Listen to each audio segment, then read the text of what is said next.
Hello everyone, master Yogendra Tripathi और मैं आपको अपना नेक्स्ट वीडियो जो कि पोसेट से रिलेटेड ही है, स्ट्रिक्ट पार्शियल ऑर्डर रिलेशन, उसी पे लेके चलता हूँ।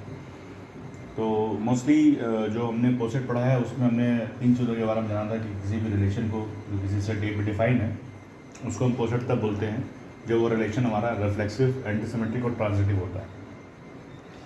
तो इससे थोड़ा डिफरेंस है हमारा partial order, strict partial order relation, जिसमें हम बात रिफ्लेक्सिव पेयर की नहीं करते हैं, हम बात करते हैं इररिफ्लेक्सिव पेयर की।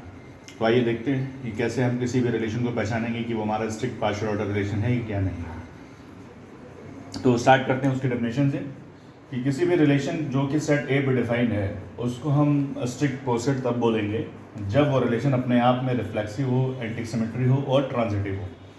अब मैं आपको बता देता हूँ कि कैसे आप किसी भी रिलेशन को रिफ्लेक्सिव पहचानेंगे या एंटीसिमेट्रिक या ट्रांजिटिव। इसके बारे में मैं डिटेल में नहीं बताऊँगा आपको, क्योंकि इसके लिए मैंने अलग से वीडियो डाल रखे हैं और जिस किसी को भी प्रॉब्लम हो समझने में तो इन वीडियोस पे इंडिविजुअल वीडियोस पे जाकर देख सकता है। तो बात करते हैं कि इररिफ्लेक्सिव पेयर क्या होता है। कि किसी भी पेयर के लिए या किसी भी रिलेशन के लिए जहाँ पर रिफ्लेक्सिव पेयर एग्जिस्ट ना करे उसी को हम इररिफ्लेक्सिव पेयर बोलते हैं। जैसे मैं लिखा है कि ए रिलेटेड टू ए, अगर ये इस रिलेशन में बिलोंग नहीं कर रहा है तो हमारा क्या होगा, इररिफ्लेक्सिव पेयर हो जाएगा। फॉर एग्जांपल अगर इस केस की हम बात करें तो इस केस में देखिए ये हमारा क्या रिलेशन है, ये हमारा रिफ्लेक्सिव पेयर है, ठीक है। तो ये हमारा रिफ्लेक्सिव पेयर, तो ये हमारा क्या होगा, पोसेट नहीं होगा, क्योंकि यहाँ पर रिफ्लेक्सिव पेयर एग्जिस्ट कर रहा है, ठीक। और रिफ्लेक्सिव पेयर मतलब डायगोनल एलिमेंट्स हमारे जो है वो एग्जिस्ट कर रहे हैं हर एक पेयर के लिए, तो वो यहाँ पे एग्जिस्ट कर रहा है, तो वो हमारा रिफ्लेक्सिव हो गया। रिफ्लेक्सिव हो गया तो ये रिफ्लेक्सिव नहीं और रिफ्लेक्सिव नहीं है, तो उसका मतलब ये स्ट्रिक्ट पार्शियल ऑर्डर रिलेशन भी नहीं है। अब बात करते हैं एंटीसिमेट्री की।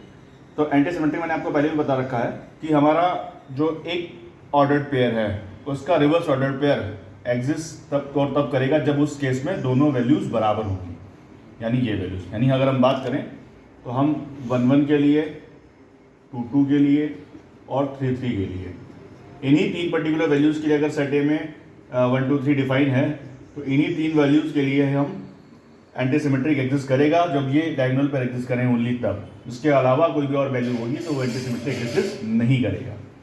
तो इस केस के लिए हम कह सकते हैं यहाँ पर कि सिर्फ डायगोनल पेयर के लिए हमारा एंटीसिमेट्रिक एग्जिस्ट करना चाहिए, एंटीसिमेट्रिक एग्जिस्ट करेगा। ट्रांजिटिव पेयर की बात करें तो यहाँ पर कह सकते हैं कि ए रिलेटेड टू बी अगर है और बी रिलेटेड टू अगर सी है तो हमारा ए रिलेटेड टू सी होगा। इससे हम ये कह सकते हैं कि हमारा रिलेशन जो है वो ट्रांजिटिव होगा। तो जहाँ कहीं भी ये तीनों बातें इंक्लूड कर ली जाएँ तो हम कह सकते हैं कि वो रिलेशन हमारा क्या होगा, स्ट्रिक्ट पार्शियल ऑर्डर रिलेशन होगा। अब बात करते हैं एक एग्जाम्पल के, मैंने एक सेट ले रखा है जिसमें वैल्यूज हैं 1 2 3 और इसी पे डिफाइंड रिलेशन हमने अलग अलग तरीके के ले रखे हैं। तो वो रिलेशन को देख करके आपको बताना है कि क्या वो हमारा स्ट्रिक्ट पार्शियल ऑर्डर रिलेशन होगा या नहीं होगा। तो बात करते हैं रिलेशन 1 की। यहाँ पर हमने देखी यहाँ पर सिर्फ और सिर्फ रिफ्लेक्सिव पेयर ले रखे हैं। अब रिफ्लेक्सिव पेयर रखे इसका मतलब कंडीशन से तो बाहर ही हो गया, क्यों, क्योंकि यहाँ पर हमें चाहिए क्या, इररिफ्लेक्सिव पेयर, और इररिफ्लेक्सिव पेयर यहाँ पर नहीं एग्जिस्ट कर रहा है। इसका मतलब ये क्या है, हमारा पोसेट नहीं है। पोसेट तो है but strict partial order relation नहीं है, ठीक है, स्ट्रिक्ट पोसेट नहीं है ये, तो वो हमारा यहाँ पे नहीं होगा। इसी तरह से इसकी बात करें तो इसमें भी देखिए रिफ्लेक्सिव पेयर एग्जिस्ट कर रहा है और ट्रांजिटिव भी एग्जिस्ट करी, मगर एंटीसिमेट्रिक कहीं आपको एग्जिस्ट नहीं दिख रहा है। एंटीसिमेट्रिक का एग्जिस्टेंस आपको नहीं दिख रहा है, इसके लिए पेयर आपको नहीं दिख रहे हैं। तो ये हमारा क्या है, एंटीसिमेट्रिक नहीं है। एंटीसिमेट्रिक नहीं है इसका मतलब ये पोसेट नहीं हुआ,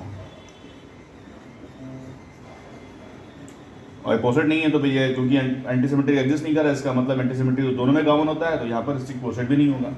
इसी तरह बात करते हैं थर्ड रिलेशन की। थर्ड रिलेशन हमारा देखिए रिफ्लेक्सिव पेयर यहाँ तक दिया हुआ है, 1 3 देखें और 2 3 देखें। तो इस केस में ये क्या हमारा ये यहाँ पर ट्रांजिटिव पेयर भी हमारा देखा जाए तो एग्जिस्ट कर रहा है और यहाँ पर एंटीसिमेट्रिक भी एग्जिस्ट कर रहा है, क्योंकि कोई भी ऐसा पेयर नहीं लिख रखा है जो रिवर्स ऑर्डर में जहाँ पर लिखा हो। तो उस केस में क्या है हमारा, ये एंटीसिमेट्रिक भी है, ट्रांजिटिव भी है और रिफ्लेक्सिव भी है, तो ये पोसेट होगा बट स्ट्रिक्ट पोसेट नहीं है, क्योंकि यहाँ पर इस जो है हमारा इररिफ्लेक्सिव पेयर एग्जिस्ट नहीं कर रहा है। तो आपको समझ में आ गया होगा कि क्या हमारा स्ट्रिक्ट पार्शियल ऑर्डर रिलेशन होता है, किस तरीके से उसको पहचानेंगे। और वीडियो अगर समझ में आ गया हो तो बार बार देख करके इसके क्वेश्चन की प्रैक्टिस करिएगा, और वीडियो पसंद आया हो तो दूसरों को शेयर और सब्सक्राइब जरूर करिएगा। धन्यवाद।